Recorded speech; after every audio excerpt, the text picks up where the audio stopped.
All right, guys. So, welcome back to the AVO webinar series. This is the fifth webinar in the series. We're joined today with a special guest, Ryuji. Hi, Ryuji. How's it going? Yo, good. How are you, man? Good, good. So I'll give you guys a quick introduction. For those of you who don't know Ryuji, Ryuji is one of my favorite animal rights activists. He has been active for under a year.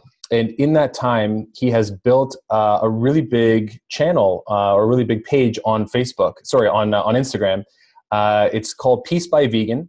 And he has over 23,000 followers in less than a year. And his content is top notch. Like it is, it's amazing. And I know, Ryuji, you come from a background of marketing, and then you kind of switch to education. So you have this, I think, two really important components that come together to probably give you the skills that you have to build such a great following, to have such an impact on non-vegans and on vegans. So I'm excited that you agreed to join the webinar. So thank you for that.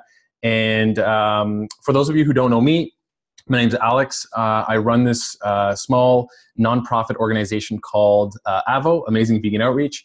And one of the services that we offer besides workshops and leadership coaching are the webinars. So I'm excited to get this going. Ryuji, I'll hand it off to you. You have control of the presentation, and you know, I might jump in here and there with some thoughts or some questions even. But I'm interested to learn from you as much as everybody else is, I'm sure. Sounds good. Well, thank you so much, Alex. And to kick this off, so Alex said a second ago that I have over 23,000 followers now. And more than that, so what we're going to talk about today is creating impact, because that's what we all want to do right here. Like, if you're joining this webinar right now, I'm guessing that your goal is to make a difference by being vegan. And so what we're going to talk about is how to make a difference leveraging the tool that is social media. And I think it's a very important tool, as we'll get into in a second. But yeah, that's just what I want to say, because, you know, it's easy to kind of see these outside metrics like likes and followers and engagement, things like that. But what's more important, and, you know, I would show you this, but I'll just tell you about it really briefly, is that every single day I get people who message me telling me about how I've impacted them, whether it be inspiring them, whether it be inspiring them to get active as an activist, whether it be going vegan, or whether, you know, I helped them with a problem. For example, I have kids now, because I made a video about this, telling me that they were able to convince their parents that to go vegan thanks to, or they were able to convince their parents to let them be vegan thanks to my content. So that's kind of what we're going to be talking about. But really, whatever your goal is here, whether it be to make a difference with social media, whether it be to build a brand for yourself, maybe you want to build an influence because you think that's important for your activism, whether you want to create things in real life, like real life events, I think that everything we're going to talk about here is going to support you in doing that. So to jump right in, what you're going to learn in this webinar is, first of all, you're going to learn why social media is important. Why do you use social media? You're going to learn how you can make an impact and how you can reach non-vegan people, because that's a question that I'm guessing a lot of you have, and that's what I ask myself a lot too. We're going to talk about how social media works, because I think it can be very frustrating, and it's like, you know, how do you get your content seen and how do you get it distributed and stuff like that. So we're going to talk about that. And then we're going to jump into practical tips to grow your impact with real life examples. So here's what I'm going to give you: things that you can start implementing right now to make your posts better, to really make an impact and start, you know, building a brand or whatever it is that you want to do. How you can start doing that right now, and I'm going to give you some examples to illustrate that. So it's not just kind of like tips, like fluff tips like that, but you're going to see like how that's actually implemented. And then I'm going to give you a couple examples of some content strategies. So things that I would do in your situation. I'm going to try to because I look at what a lot of you do. Like, I always look at what other people do on social media, and so I'm going to give you examples of things that you can start doing, some actual strategies to implement everything I'm going to teach you. And finally, we're going to talk about how to deal with trolls. Put that in there because everyone's just asking about that. And, I think that's why most people came to this webinar. Yeah, well, if you want the quick answer, is you know, apply everything that Alex teaches, like everything that's applicable to social media. Like literally, one thing that people don't get about social media is that it's like real life, just with a screen. So first of all, everything that Alex teaches, you can also apply it to social media. But for me, a lot of it is just when there are actual trolls who are there to make your day worse. The main thing that I'm going to say is just, I forget about it as quickly as I can, because it's just a waste of time. Ryuji, you got to save that for the end, man. Otherwise, people are going to get all the good troll info, and then they're going to jump off. So save the best for last. All right. So let's jump into it. So why use social media? There are 4 reasons very powerful, and one I think we should all take it very seriously. By the way, it says internet connection. So let me know if you stop hearing me or whatever. But okay, why use social media? The first reason is because you can expand your reach. There are only so many people that you can reach in person. Say you go to a Cube of Truth, or say, you go to whatever event and you talk to people, that's cool, but you're limited by the time that you're there. Through social media, you can reach so many people. For example, I have some screenshots here where someone says that they shared their content with their friends, and then 4 out of the 5 people that they shared it with are going vegan, and 2 of those people are making their households vegan, which is incredible, which is something that I don't even know who this person is, but I've been able to impact them and the people in their lives by creating content on social media. So your reach, your potential reach really expands as an activist. The second thing is you get to scale your activism. So there are a lot of things that we're already doing as activists, and I'm guessing that a lot of our audience here is already active. And if you're not, I would invite you to get active. But what you can do is really scale everything you're doing. For example, say you have an outreach conversation. Well, by having an outreach conversation, you're able to impact one person, which is incredible. It's really, really incredible. But if you now film that conversation and you put it on social media and you're able to get it distributed, then you're able to have that conversation seen by hundreds, if not thousands of people. For example, this is an outreach conversation that I had, and I took out a 1-minute clip from it, and I posted it twice on my Instagram. And between the 2 times, it's been viewed over 100,000 times. So you can really scale what you're already doing, because I'm already doing outreach anyways. So I think that's really cool. The third thing is that you can do it from anywhere. You can literally, what's so great now is that when I first started activism, I would go to an event like a vigil, and after the vigil was over, it would be like, okay, activism time is over for me now.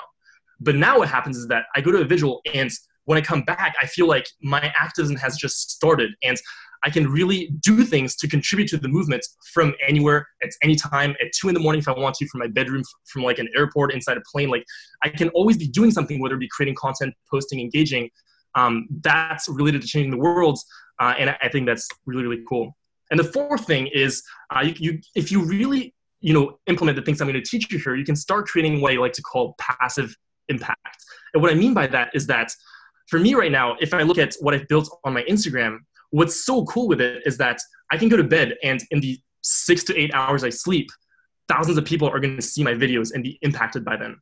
And so if you build the systems, it's almost like, you can create content that works as outreachers for you, that works as activism for you while you're doing other things. So that's something that I think is really, really cool. And this too, what's cool with social media is that, your impact can really grow exponentially over time, which is what I've seen happen in my case. So that's why I think it's really, really powerful. So how can you actually now make an impact?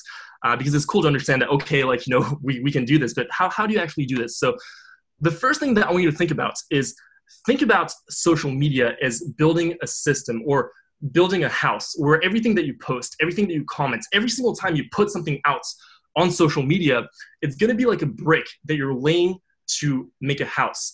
And the reason I think about it that way is because when you do social media, every time you're doing something new, first of all, it stays there forever. And the other thing too is you're not starting from scratch. You're building on top of what you've already built in the past.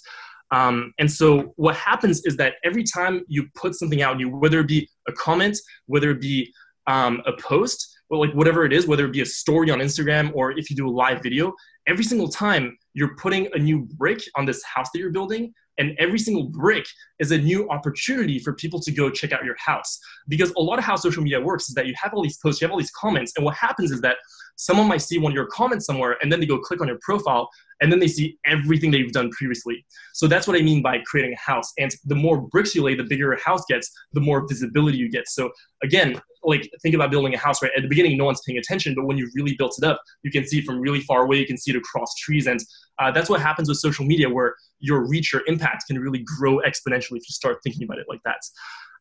So yeah, that's what I said earlier. Every brick creates a new opportunity for people to discover your house.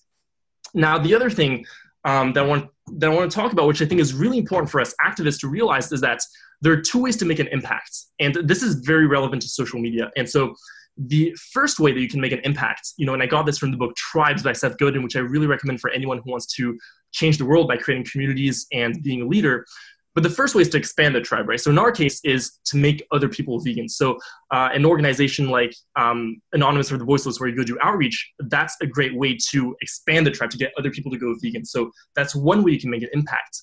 But another way that you can make an impact is by strengthening the tribe. And doing things to, say, make communication better within the tribe, or to empower the tribe, or to inspire the tribe, right? And that's really important for us as activists too, because for me, I started focusing part of my content towards supporting vegans in whatever they're going through. And I found that that's very powerful, because the feedback that I get is things like, well, people, for example, when they don't have vegan people around them, they're like, you make me feel like I'm not alone. Or, every day when I watch your posts, I remember why I'm vegan. Or, oh, I actually became active because of you. Or I've been able to make this impact in my family because of your content. So, supporting other vegans and other vegan activists is as important. And in the book Tribes, he even talks about how in many cases it can be more important than expanding the tribe. And, for example, that's what Alex is doing really well, is he's really supporting the community that already exists. And that's very, very important. I have a question for you. Do you find something that I've found maybe a little challenging is trying to do both? Do you suggest that people focus on one, or have you found that you're able to do both? And are there things that you think about to make sure that you're doing that effectively, that you're expanding and strengthening? Yeah, 100%. I do both. We'll get more into that later. But what I do is, because if you want to post a lot of vegan content, which is what I see a lot of us doing, like, I want to build my social media around veganism. So if you think about that, it's impossible to build a brand or to build something by posting vegan things. And like, you can't think that your audience is not going to be vegan. Like, your audience is going to be vegan. Like, there's just no other way around it. If you want your audience to not be vegan, then you can't post vegan things all the time. It doesn't work like that. So, for me, what I do is that I create a lot of vegan posts, like, for vegan people. And what I'm going to say later, by strengthening the tribe, there are different ways to bring value. So this will all become clear later on. But what I'm able to do is, by creating content to support vegans love my content. And the more they love my content, the more vegan people I have supporting me. And when I put out something that's for non-vegans, then more of them share with their friends and families. And that's how I get a lot of distribution. And I'm going to talk about how to reach non-vegans in a second. But one really powerful way that you can reach non-vegans is creating content that other vegans can share. And that's the majority of how I reach non-vegans, is by having other people share my content. But the way I get to a position where there are enough vegan people who share my content for it to make an impact is by creating content for vegans. Does that make sense? Yeah. I think I get you. I mean, I've seen your content. So if people haven't seen your content, they should definitely check out your page, your Instagram page, Peace by Vegan. I have it linked at the end of the webinar. Yeah. So, we're going to talk about that right now. So 4 ways to reach non-vegans. So here are 4 ways that you can reach non-vegans, and I'm going to focus on 2 of them here, which are the first 2 that I'm going to talk about. But the first one is make posts for your already existing friends and family. And I'm guessing a lot of you already do this, where you post things, and because you're not trying to build a social media, it's just like, your Instagram to, like, kind of catch up with your friends and family. You make posts and you're hoping they'll reach your friends and family. So that's the first way that you can reach non-vegans. The second way, which is what I just talked about, is have others share your content with their friends and family. And this is how I reach non-vegans mostly. And, because I always look at the analytics to see how many times I'm posted and shared. And this I've seen is a really powerful way to reach non-vegans. Sorry to interrupt. Can I ask you a question? Since I'm learning from you as we go.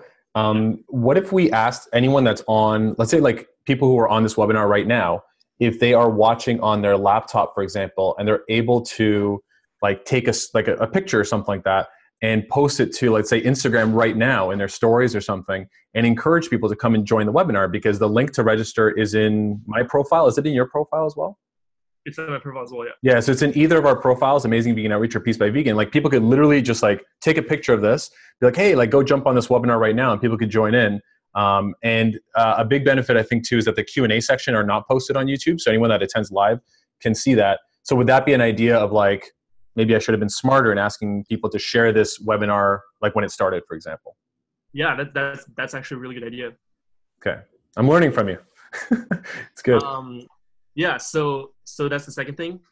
The third thing, which, this might really be beneficial to some of you to really start thinking about it like this, and I really consider this.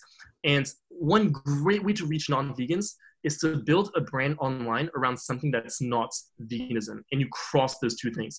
So if you're a musician and you love music, then I think it would be so enough, and you want to do this, to build a brand around music and capture an audience that's, that loves music or your type of music. And then because they already trust you because of what you've done with them with music, when you talk about things that are related to veganism, then you're going to have already built trust with them, which is going to have them be much more open to what you're going to offer them. And I think this is one of the most powerful things you can do. I really considered doing this. The reason I didn't do it myself is because I'm just so passionate about veganism that I couldn't consider doing it around something else. But if you do have another passion that you're as passionate about as veganism, I'd really encourage you to go down this route. It can be really powerful.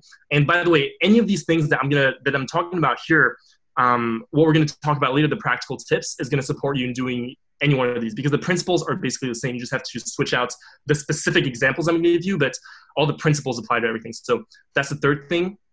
And the fourth way is to pay for targeted ads and targeted ads. Not target ads, but targeted ads. And, this is what you're going to see me doing a lot more in the following months because it's so powerful. One thing that's cool about social media is that now paying for ads is underpriced. Like paying for ads on Instagram or Facebook is really underpriced. And at the same time, you can really target them. So you could theoretically, and this is the type of thing I'm going to start doing, make content that's specifically for people who already love animals, and then run that piece of content as an ad against people who are fans of the dodo. Or you could literally create a piece of content around how eating animal products is the leading cause of heart disease, and then run that piece of content as an ad against people who are searching for things that are related to heart disease. And so that, I think, it could be such a powerful way to reach people. And I haven't really delved into this, but that's where you're going to see me doing it. If you follow what I do over the months, that's what I'm going to start doing. I just received a video from a buddy of mine, another activist, Dave Ramsden, and it was a Gary Vee Instagram post, and it was exactly on this topic. How like he goes on and on about how people should be using these ads more, and they're like significantly underpriced right now. And for just a few bucks, you can actually get messages, targeted messages out there. He's speaking more towards businesses, but I mean, if somebody's willing to, to drop $5 or $10, you can like you're saying, you can actually target ads specifically at a demographic, and it's really powerful. I need to do that better, but I'm also not creating enough like content for non-vegans. I tend to create all my content for vegans. Yeah, maybe we can chat after about that. And actually, where would you suggest people go to learn how to do that? Do you have a suggestion on how to like build ads and how to target them properly? Yep. YouTube and Google, just like search it. I mean, there's so many free resources. Like targeted ads is one of the things that I'm not as knowledgeable about because I just haven't done it enough. But with all these things, there are two components to which I think is really key to talk about. First is understanding the theory. So even for how to target ads, you can just do a Google search or a YouTube search and find plenty of people explaining it and like really in depth. So the information is out there. The information is easy to come by. What's more difficult, and this applies to everything else as well that we're going to talk about, is actually implementing it. And, even the practical tips I'm going to give you, it's kind of easy to understand them, but to really start to be able to really implement them in an effective way, it's going to take a lot of practice. So that's kind of how I would suggest people to go about it. But you can learn it. Like all these things, what I really want to emphasize is that using social media is a skill that you can learn.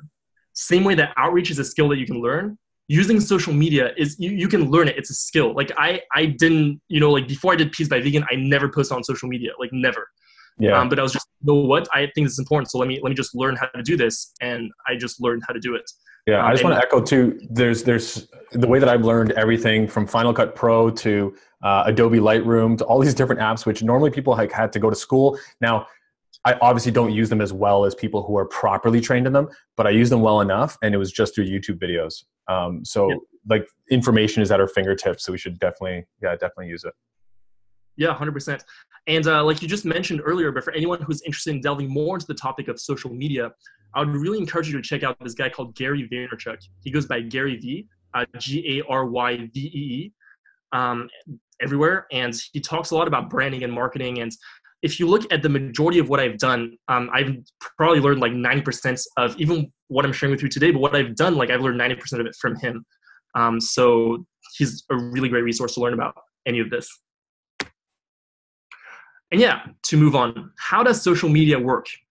This is, if you get anything out of this presentation, this is what I want you to get out of it, because if you really take the time to understand this and let this land, everything else, first of all, this is going to give context to everything else I'm going to say, so everything else will make a lot more sense if you really understand this. But more importantly, you'll be able to figure things out for yourself if you really understand these principles. So how does social media work?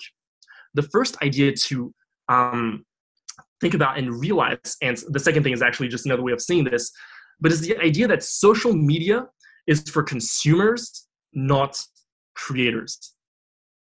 Social media is created for the masses of people who go on Instagram to scroll through their feeds and check out what their friends are about. Social media was not created for people who want to be influencers, or social media was not created for people who want to make a difference using social media. It's not optimized for us, because if it was, then Instagram would start pushing out slaughterhouse footage and all these things to make the world a better place to other people. But that's not how it works, because that just wouldn't work, because then no one would be on social media in the first place. But it's really key to understand this, because a lot of times people say things like, well, people should really look at this. People should really see this. But I mean, it's cool to think about it like that, but the problem is thinking about it like that doesn't solve the problem that people are not seeing it. So we have to start understanding that social media was made for the people who are consuming it, not for us as people who are trying to use it to do something. So that's the first thing. And the way that you can implement this is to create content your audience wants to see, not what you want them to see. And this is super, super key. And this might be difficult for people here, because you're like, well, people don't want to hear about veganism. But that's not quite true. Even if you look at you go to Cuba Truth, you'll find that there are plenty of people who are open. But what's really important is that you create content that your audience wants to see. And if you don't do this, I'll tell you what happens. First, what happens is that on social media, unlike in real life, in real life, when you talk to someone, you can theoretically preach veganism, and they might not leave out of being polite, because it's like an actual face-to-face situation. But on social media, if people don't want to see your post, they're going to scroll right past it real fast, and they just don't have to consume it. So just because you post something, oftentimes as activists, we say well, it's important for us to post this. Well, what's important is not that we post it. What's important is that people actually see it.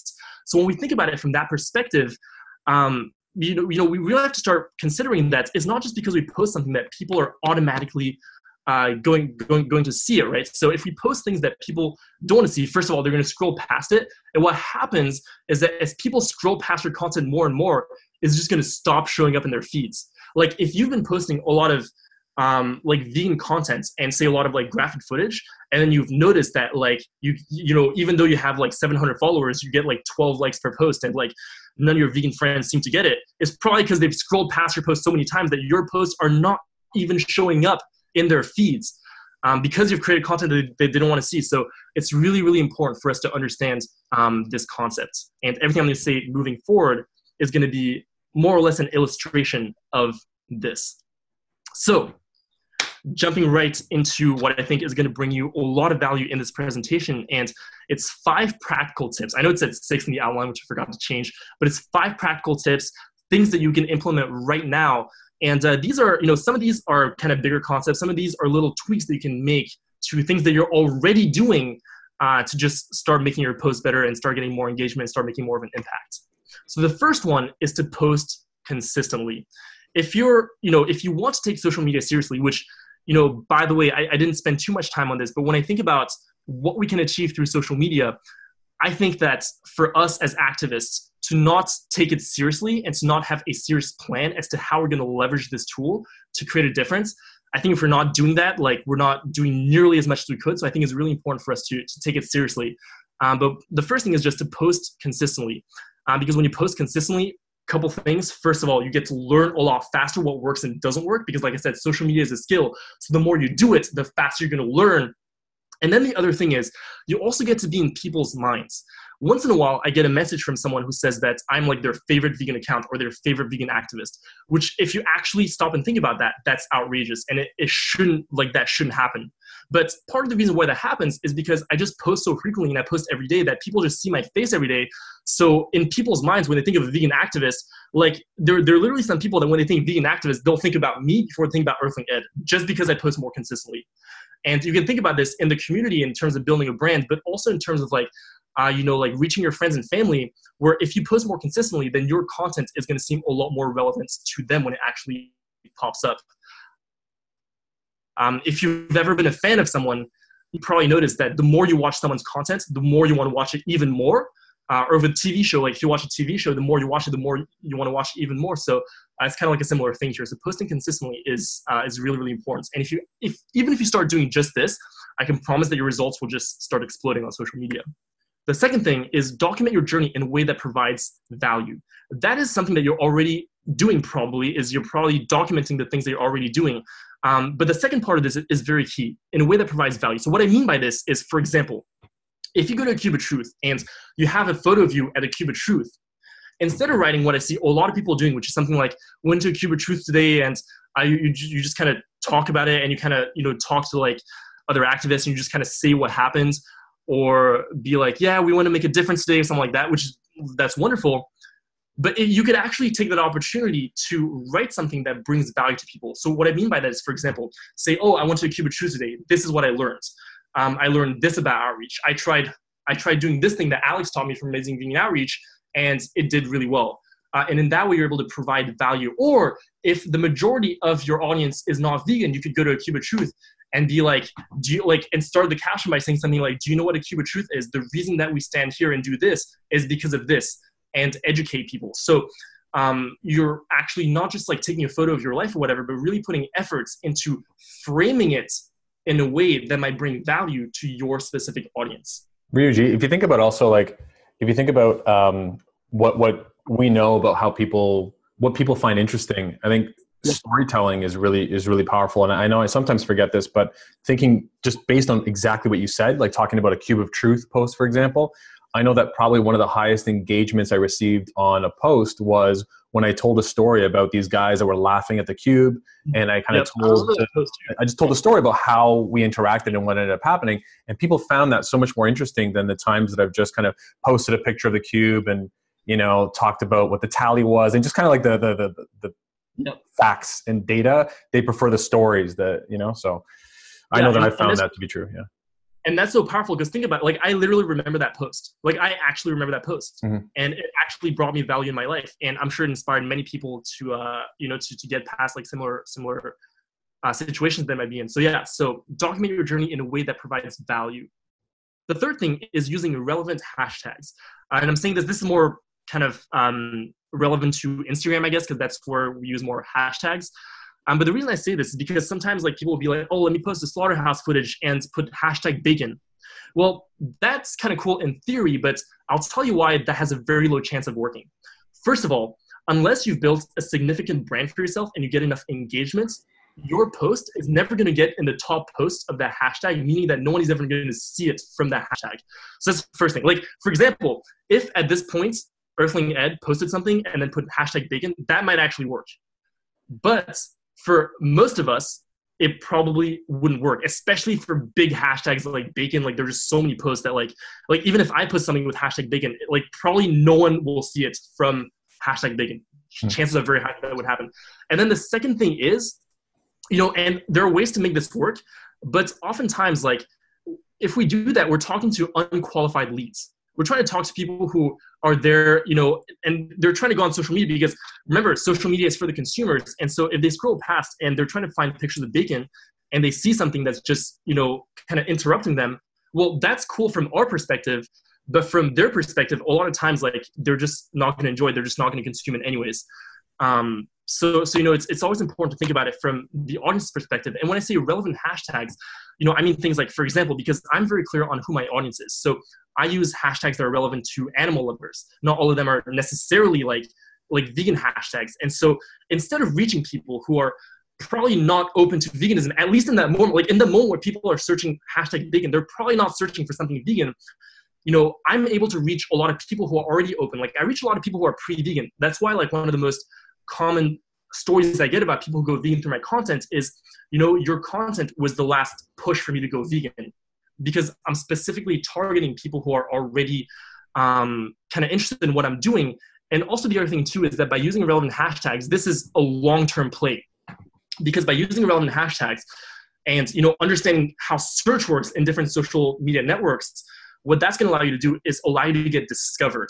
And the more you get discovered, that's how you're going to grow, and that's how you're able to like build an audience over time, which is a critical part of making an impact. Like for me, like I know so many people, like when I look at my posts, a lot of people see my posts from hashtags, and a lot of my followers come from seeing my posts in those relevant hashtags, and that's how I'm able to grow my brand, and that's how I'm able to grow my impact as well. So starting to use Another question for you. I'm thinking about like my background in sales, and thinking about like a sales pipeline or a sales funnel, where you have like, you have all of these like completely unqualified leads, and you're trying to kind of, narrow them down to find those people that, might engage more on your posts, or the pre-vegans sort of thing.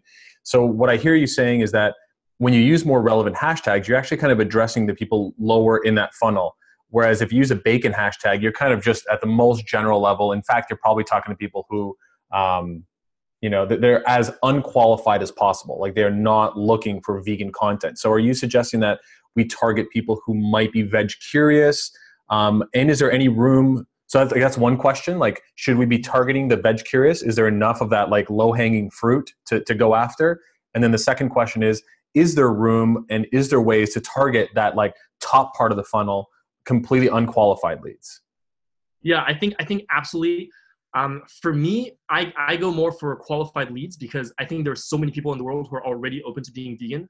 And I'm like, let's get those people first. But if you do want to target people, and if you do want to run ads against people who love bacon, I think there's a way to do it. But the way to do it is to be very, very empathetic to where they're coming from, and really understanding how their mind works, and creating content for them in a way that's going to bring them value, not in a way that like, I want you to see this. So what I mean by that is, for example, you could target bacon lovers with, say, a piece of content that's around like a vegan version of a bacon, and then talk about how it tastes the same, but it's much healthier. So that someone who loves bacon might get value from that, because they're like, you know what, I love bacon. I might want to try this product. And oh my God, like it tastes the same, and it's actually healthier for me. So if you do it in a way that actually brings them value, I think there's a way to do it. But to do it in a confrontive way, I think is very difficult.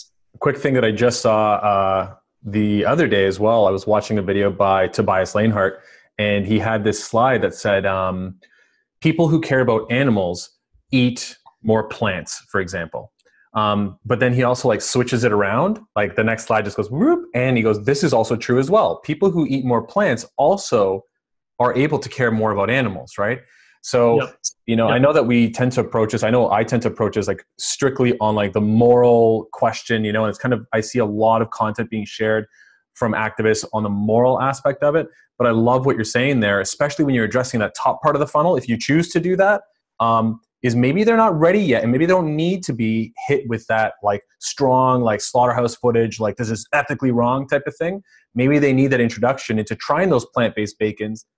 And then when they come across that footage, you're like, holy shit, yeah, I can enjoy this other bacon, and I don't have to contribute to that, and they're more open to it, right? So just ways to think about it strategically and not so dogmatically, maybe. Yeah, and by the way, and there's so many ways to run campaigns. Like for example, if you made like, see on Facebook, if you made like a 10-minute video about the health benefits of a plant-based alternative to bacon, and you have, and then what you can do is you run that as an ad against people who love bacon. Then what you can do is you can see the people who have, say, watched like 60% of that video, and then you can run an ad against them now with, say, a picture of a pig or something, and you can retarget those people. So you know that like you can do things like there's so many things you can do on social media, but it really comes to understanding where your audience is at, and making things that bring value to your audience, or your content is just not going to get consumed in the majority of cases. And the fourth tip I want to give here for practical tips is engage with your audience. And that means answer everyone. Answer comments, answer DMs. I think this is just so important. One thing that's, I forgot who said this, but someone said something that we often forget about social media is that it's social. And so if people take the time to write a comment on your post, then shouldn't it be common courtesy to just answer? And, you know, and for me, if you look at how I've been able to build my brand, a huge part of that is just because I take so much time and effort to engage with people, and I answer all my comments and I answer all my DMs, and I get a lot of them. And like now I get a lot of them, but I still make an effort to really answer, because it just like it just matters, especially if you're trying to do something around veganism and capture a vegan crowd. You're going to be able to really build a community that trusts you, that's going to help you with things like, even when you post a thing that's for non-vegans, if you've engaged with them, they're that much more likely to share your post because they already like what you're doing.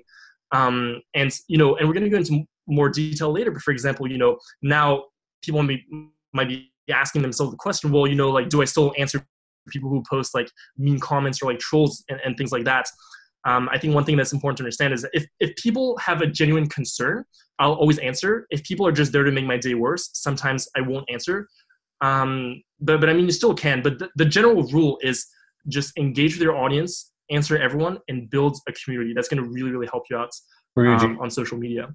A few questions that came up, or yeah, maybe two that I see here that are pretty relevant to this. Going back to point 3 on the hashtags. So one question is there an amount of hashtags that's best to stick below? Like, can you use too many hashtags? Could it damage the engagement of the post if you use irrelevant hashtags, I guess? It can, because what happens is that if you use irrelevant hashtags, then like, okay, these social networks are really, really smart. They're getting smarter and smarter every single day, right? So if you use hashtags, and this is conceptually, if you use hashtags that are not relevant, say for example, I post a picture of a pig and I put like hashtag car mechanic. Like, people who are searching car mechanic, that post is not relevant to them at all. And so Instagram knows that people who see it through that hashtag are just scrolling past it. So in their minds, the way that translates is, okay, this post is not as valuable. So I never use irrelevant hashtags. I only use relevant hashtags, and I use as many as I can. Here's the second question related to relevant hashtags. Is what would be a relevant hashtag? Like, can you give an example of some relevant hashtags that you use on your, let's say, your posts that are targeting non-vegans, like the pre-vegans? What are some hashtags that you kind of consistently use? And of course, there might be other ones that are more relevant to that post, but are there some that you're kind of like consistently using? Yeah, actually like, and this is something that I probably should experiment with more. I always use the same, I have like 30 hashtags that I always use. And in that hashtag, in those hashtags, I have the list right now. Like, I have hashtags that are really relevant to veganism, things like vegan activist or vegan for the animals, PETA, vegan AF, like stuff like that. I have things that are relevant for activists, so things like the Save Movement, Anonymous for the Voiceless. Mm-hmm. And then like I have things that, you know, are slightly more towards, like, because a lot of my content, and this is because my content is for animal lovers. Like, I talk a lot about the ethics. So I have hashtags like animal friends. I used to use animal lovers, but there are so many posts in that thing that like I don't think I get enough engagement to be relevant there. I was going to ask you about that. Is it better to use less popular hashtags so that your posts stay within the like it's more of a niche hashtag as opposed to like whatever animal lovers that'll have 20 million you know, like basically as soon as you post 10 seconds later your post is already gone? Yeah, 100,000%. Okay. Yeah, 100,000. Yeah, I don't do that. I think I need to kind of become more niche so that people that are searching for that will find this content. Otherwise, if they just search vegan, they're not going to see your stuff because it's just gone.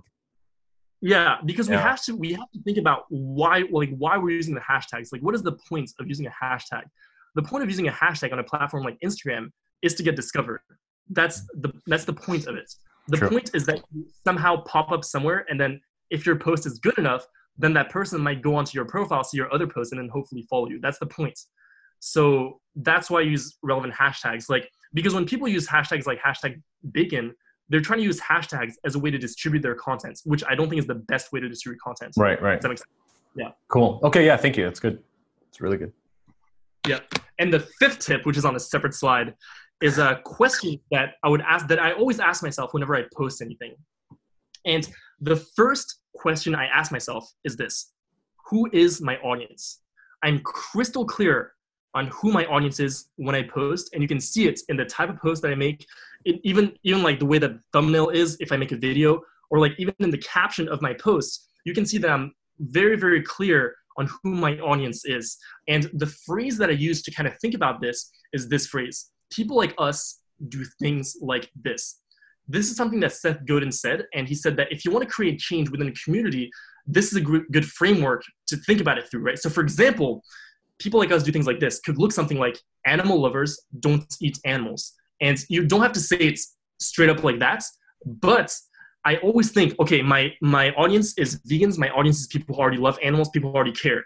So I'm making content that directly speaks to them.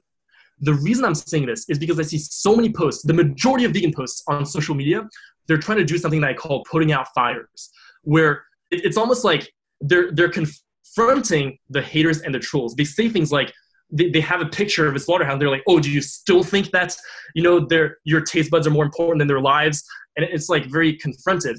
And even if you think about it from an outreach perspective, and this is something that Alex talks about a lot, it's like, I feel like a lot of people through their posts, what it's doing is it's creating arguments and debates. And that's not at all what I recommend doing. It's not at all what I do. And it doesn't mean to not educate. It just means to educate in a way where, I like, and really, if you come from that place, you'll see that the way that you post content and the way that you write about your content is going to tremendously change. Because in my mind, when I write a caption, I assume that the people who are reading that caption are open. That's my audience. I'm not trying to convince unqualified leads, which is what I see 99% of people doing, trying to convince people like, oh, like, you say like you love bacon and blah, blah, blah, but you're wrong. Like, that's not what I'm doing. For me, I'm picturing like a room full of people who already love animals, who already care. And I'm like, yo, check this out. Like, you might have never seen this before. And I talk to them in a way where, and that's why it's like, I'm not at all debatey. I don't create arguments because I'm clear on who my audience is. But this is also specific to you. So for example, if your audience is mainly your friends and family, then be empathetic towards that too. And then think about people like us. What are your friends and family like? What do they like? And do things like this and really try to create content that's going to bring value to them. This is really specific to everyone. For me, my audience is vegans and pre-vegans and people who love animals. But for you, it might be your friends and family. But it's really important that you ask yourself, who is your audience? Ryuji, if I can just top up on that as well. What I recognize from when I first went vegan until now, I mean, first of all, my audience has changed. So now within the past year, I'm focusing specifically on vegans and animal rights activists. But when, even a few years ago, when my content started changing, like at first I was just like, I got to get all of this like horrible stuff out there. People have to see this. People have to see all of the death and the suffering and the gory pictures. And like, I got like virtually no engagement from non-vegans. I noticed people started unfollowing me. I even sometimes got some like nasty messages from like people that I knew, and then like that was it. Never heard from them again.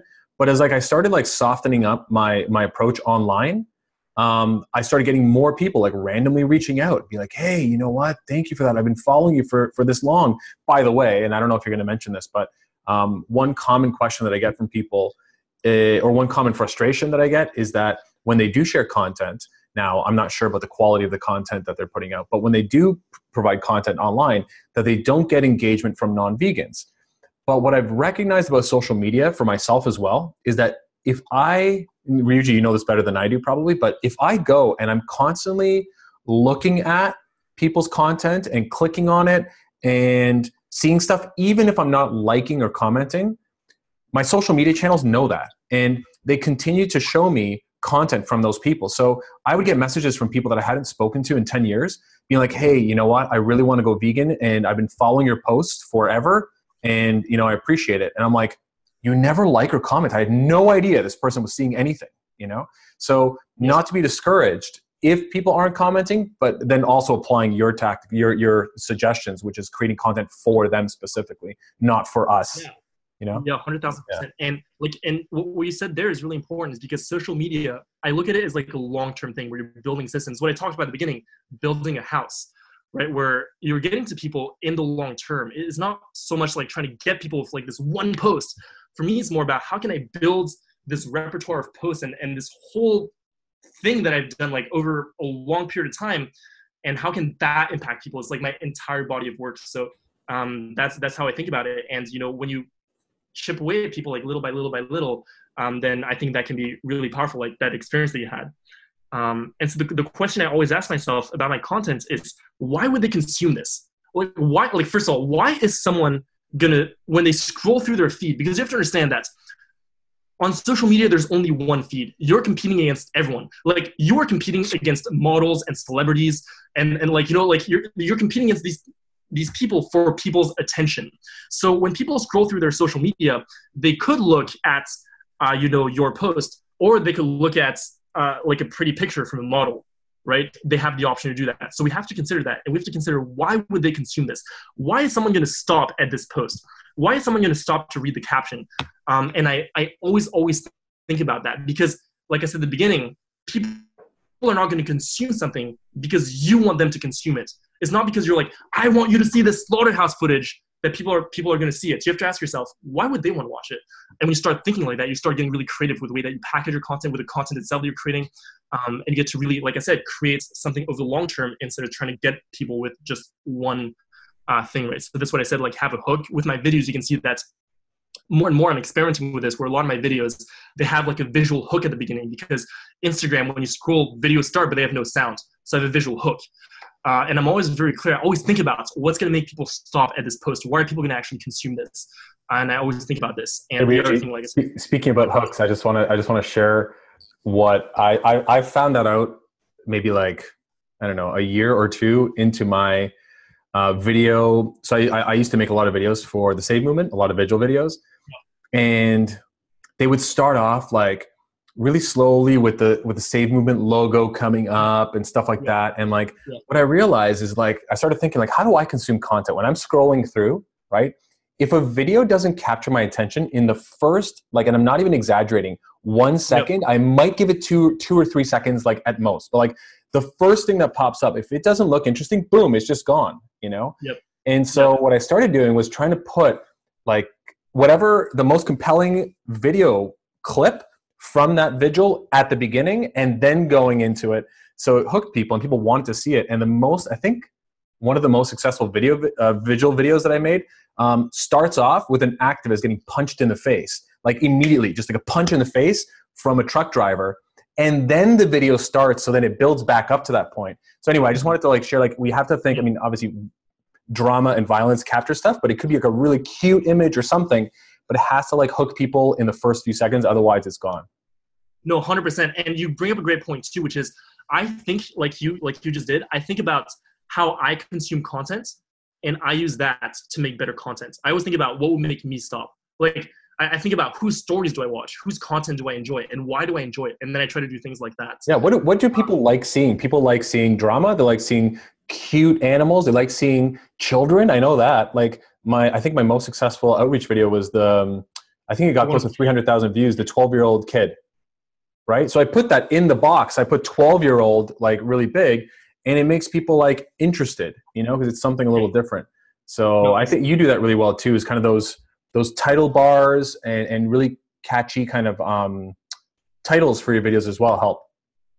Yeah, no, exactly. And, you know, one of the ways I like to think about this is that when you're making content for social media, you're not making a feature film. You're making, like, a video that people are going to scroll past in a feed. Because I see so many people doing, like we just said, like, when they'll post a video and it'll start out with, like, a 5-second title. And I'm like, you realize that, like, no one saw your video. Like, yeah. I'm like, I don't even watch the videos. Like, it's like, I'm like, yeah, okay. Like, and I just don't even watch it, right? And I'm like, yeah.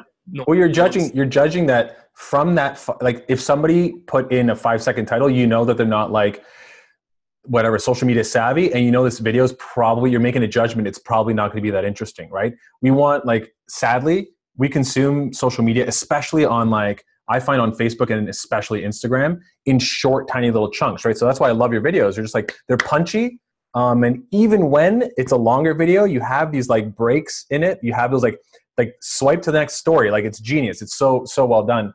But my suggestion to people is, from what I've learned, the shorter, the better. Like, it's not about putting as much content as you can into it. It's about taking the best and making it, like, a 30-second video, I think, is probably better than a 3-minute video.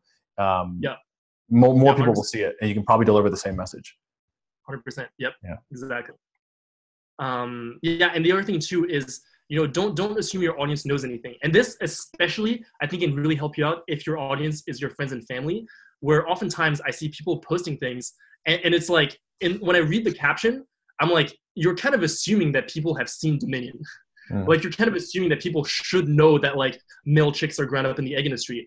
And I'm like, I never assume that people know, even if you've posted about it like 20 million times before. Like, I promise you, like, for me, like, one thing that I've been yelling about on my social media is this thing called the Rancher Advocacy Program, which is the program that transitions ranches and farms into vegan businesses. And I've been yelling about it. But I met in person people who follow all my content, who are at the top of my list when they watch my stories. And they're like, I love what you do. What you're doing is so cool. I'm like, have you heard of the Rancher Advocacy Program? And they're like, I'm not sure, maybe. And I'm like, I've been yelling about this. So never assume that just because you've posted something or you've yelled about it on social media, people are going to know. Like, you just got to repeat things over and over again. And if you read all my captions, you'll see that, like, I explain everything in a way that's very accessible to anyone, for someone who's already vegan to someone who's not been vegan and never thought about it. I just really lay it out in a way that's really, really clear. And I do that because I'm like, if someone does stumble upon this that's curious about veganism and doesn't know anything, this would provide them a lot of value because I'm not assuming that they know anything. So that's something that I think would really help you out. Now I know we're like going over time. What do you want to do about this?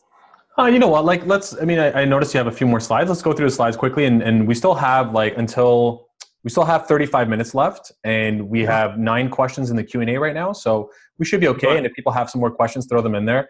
But we should be okay. Yeah. Sounds good. So what I'm going to talk to you about now is 6 ways to bring value. And these are ways that you can make your posts better so that people actually want to consume it. So whether or not your audience is vegan or not vegan or whatever, you can apply these concepts to make better posts so you can start making more of an impact, so you can start getting a following and all the things that you want to do. So the first way is to educate. I put a post here by Amy because I think she does that like way better than I do. But Amy makes incredible posts where, you know, she makes it very clear. And this too, like, look how easy this is to consume, right? It says, are oysters vegan, with a downwards arrow, and she has like a slideshow of like different pictures. And then she just explains it and she educates people on whether or not oysters are vegan. And that brings a lot of value to people, because if someone doesn't know that and they want to learn about it, it's a perfect way for people to learn about it. So first way is to educate people. The second by the way, sorry, Ryuji, just one quick thing. Yeah. I never heard of Amy, unfortunately. I just noticed that she follows me, so I just followed her back. But one thing that you can do is look at what other people are doing and copy it. Like if you see something that's effective, do a similar thing. Like, you're not ripping somebody off. I think I learn a lot from other people. So feel comfortable and be like, oh, this person does this really well. I'm going to do things as well, because your audience is different than Amy's audience, right?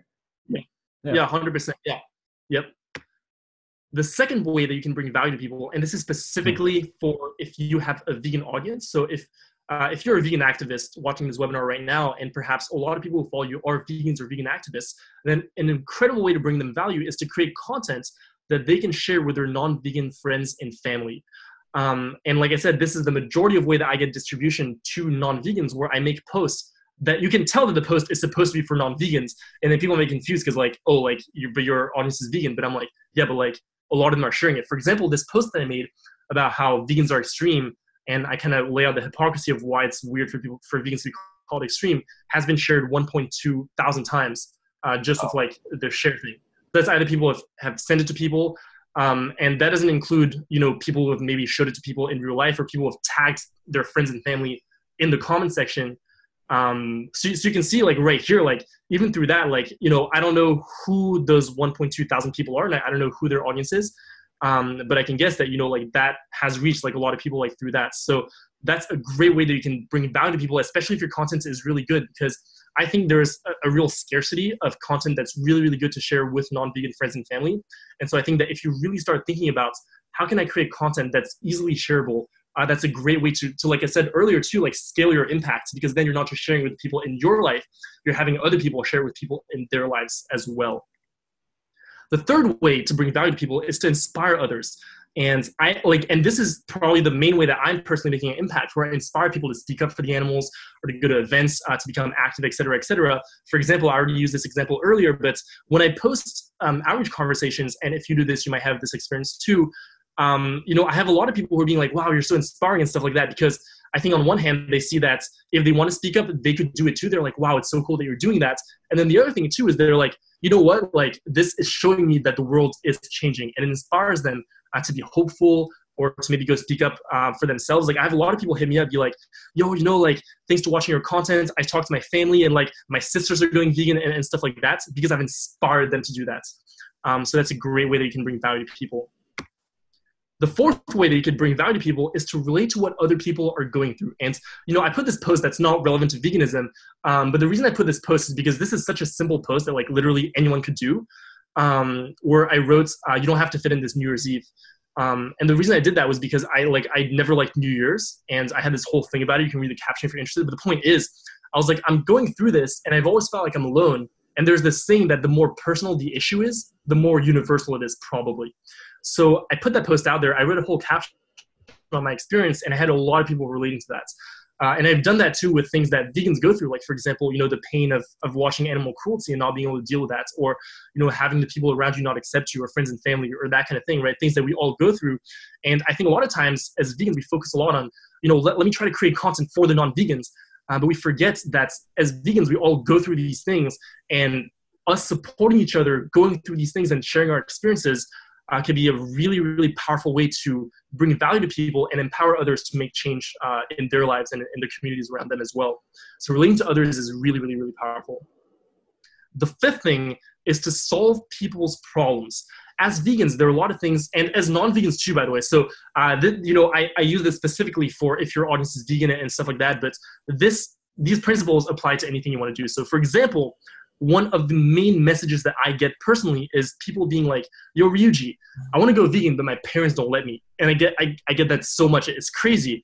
And so I decided to make a video about it. And after I made a video about it, back to bringing value to your audience, this post is literally like, it's like an 8-minute Instagram video with like, you slide through like 8 times.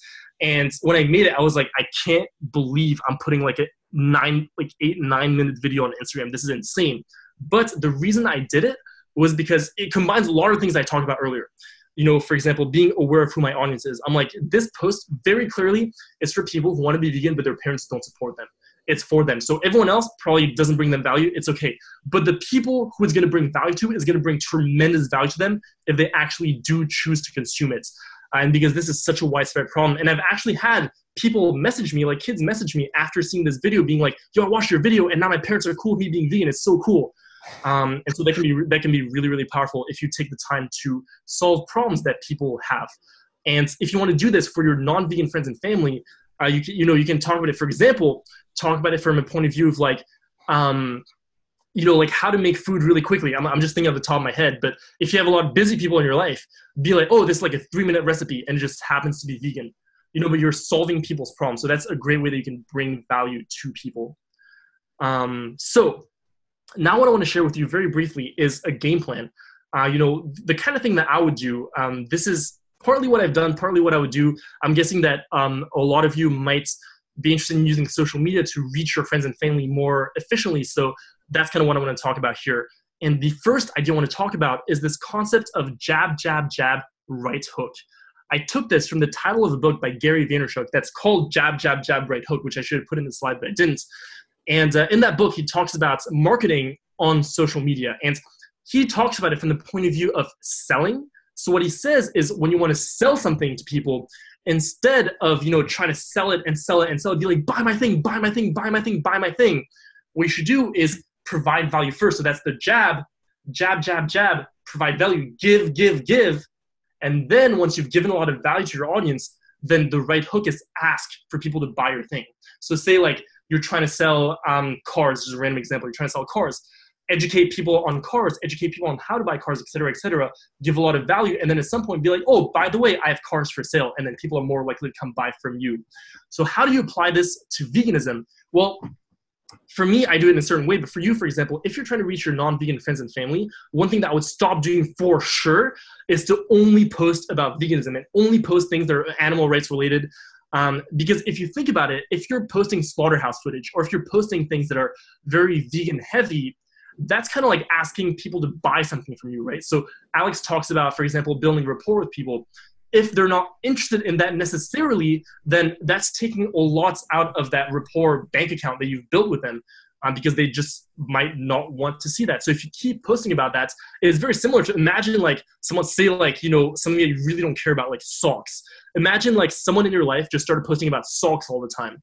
And, and like all their posts is about like, you should use these socks, stop using these socks, this is what you should do. Well, you're probably just not gonna care about that, and you're gonna stop consuming their content. And people might say, like, but with veganism it's different, because of course this like animal rights is not socks. It's really important. What's important to understand is that from a subjective perspective, people perceive it the same way. Like, there are many people that to them, veganism and animal rights is kind of like socks. They just don't care and they just never think about it. So, if you keep posting about it, it's literally going to be for them like, oh, like this person is just keep posting about socks. It's going to feel very similar. So jab, jab, jab, right hook means create content that's first going to bring them value. So if your audience is friends and family, I would do things like just document my life, show other cool things that you're doing, show cool food that you're eating or whatever, and make posts so that people actually start watching your content regularly.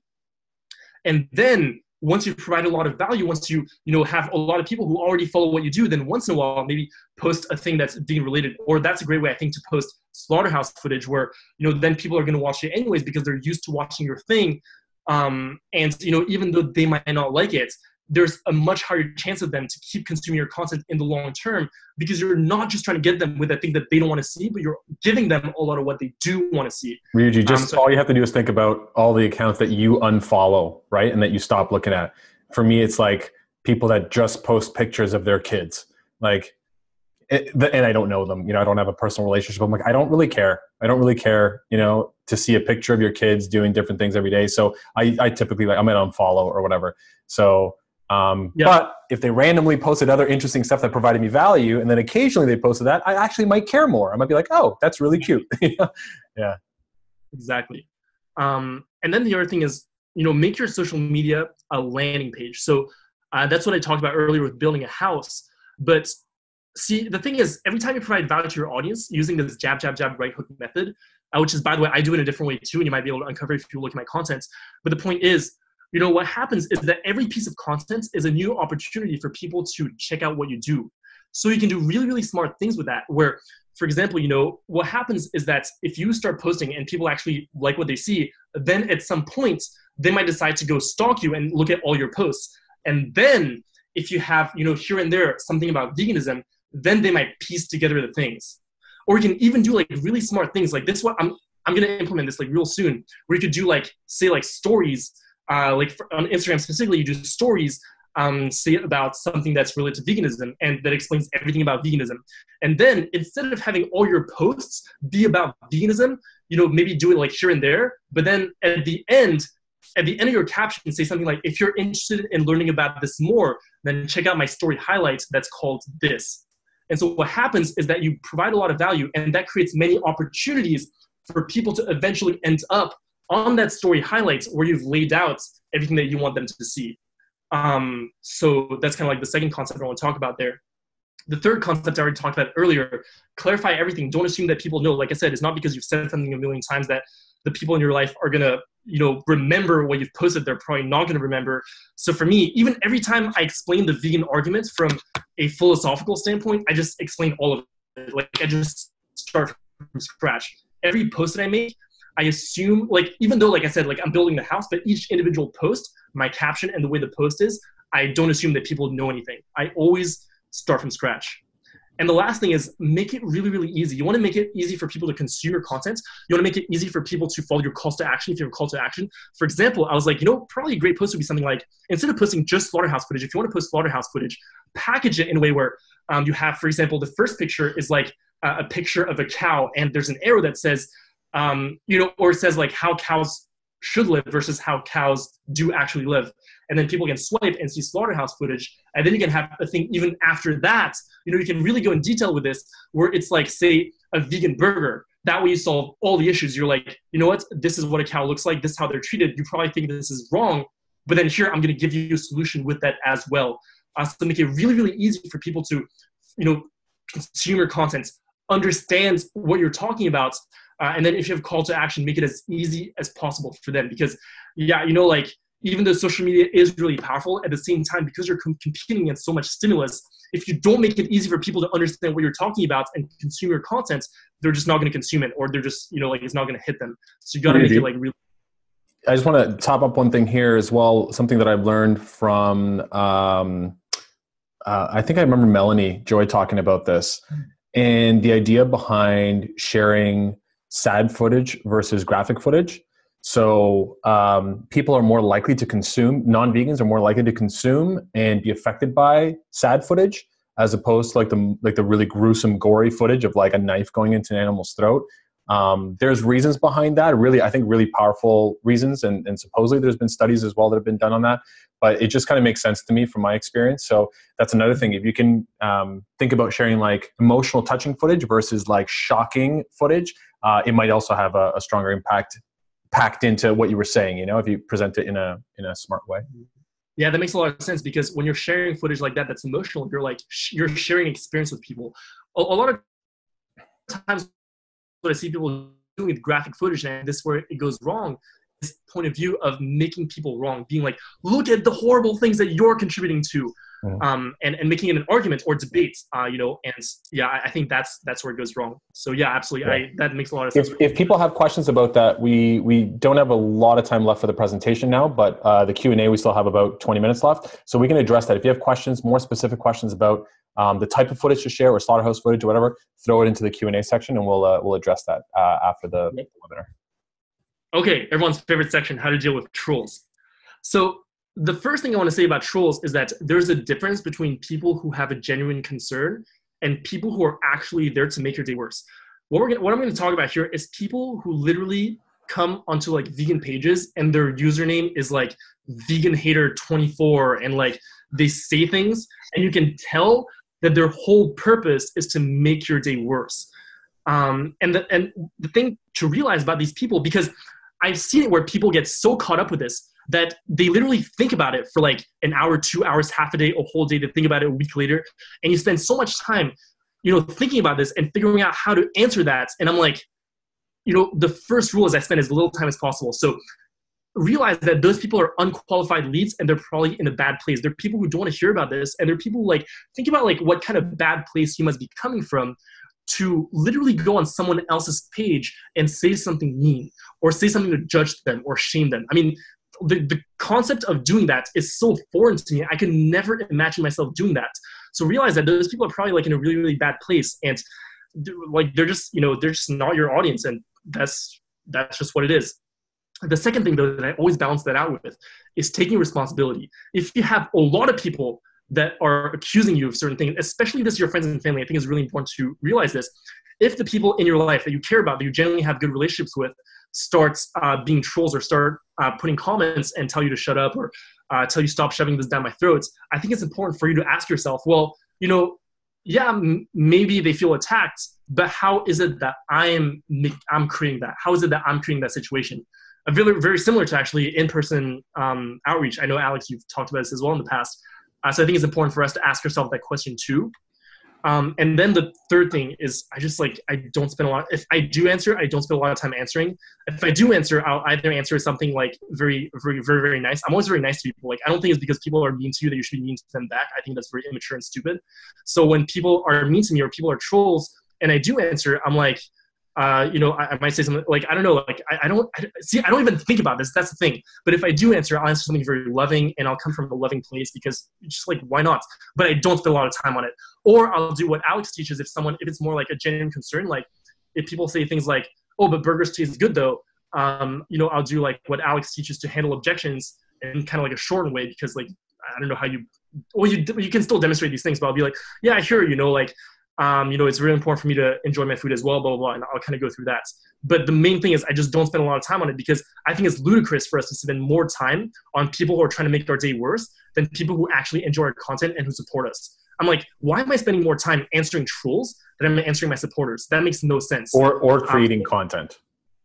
Or creating content, exactly. There's always an opportunity cost. You could be doing something that's so much more productive than trying to respond to this one person who's probably like just in some basement somewhere, like out to like get you and like doesn't want to listen to you at all. So, you know, that's that. And the last thing is forget about it as quickly as possible. Like, hey, so I was just going to share a quick story. I had someone on my feed trolling me, and I was kind of like responding and giving them links to things, and they came back and said, "Oh, I just checked out the World Health Organization's like report on meat meat causing cancer. And he said, this might sound like bullshit, but I actually want to go vegan. And I was like, oh, that's great, and whatever. And then I kind of like said, I don't know, I said something like, obviously like reinforcing, that's great, good for you. Here's some documentaries you might want to check out. And then he came back and said, oh my God, you actually believe that? And he was like trolling me, right? And then my response was just like, oh, you tricked me, in a sad face with like a tear, So like just getting your ego out of it, and then just like, I don't know, I just feel like even if people read this after the fact or this person, I don't know, don't let it get to you. And like I said, like forget about it. I kind of laugh at it and just let it go.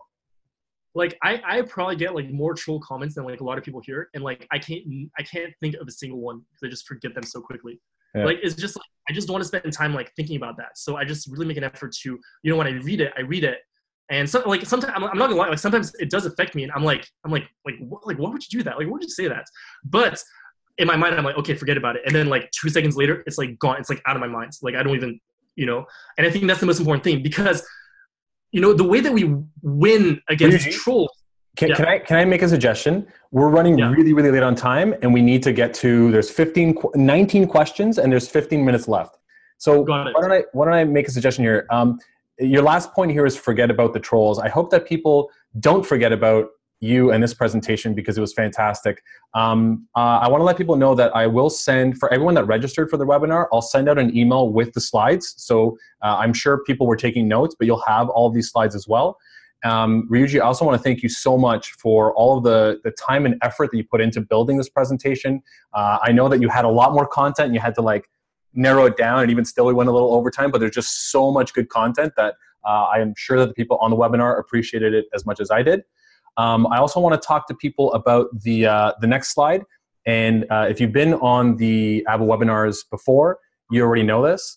So if you can switch slides, Ryuji, I don't have control of the presentation. Yeah, thanks, bud. The way that this is possible is through donations. So all the services that AVO offers, whether it's the webinars, the workshops, the one-on-one leadership coaching, there's no price or no fee for them. It's based on gift economics, which means that people are able to contribute whatever they feel it's worth and whatever they can support. So those are the links for any support that you guys can give.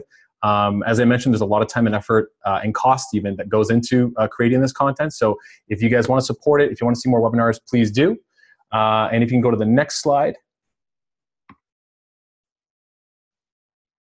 Thank you guys. Thank you for attending. Those are the social media channels for AVO and for Ryuji. Please follow him if you're not. Please follow me if you're not. And we'll see you guys on the next webinar. So thank you guys. Take care.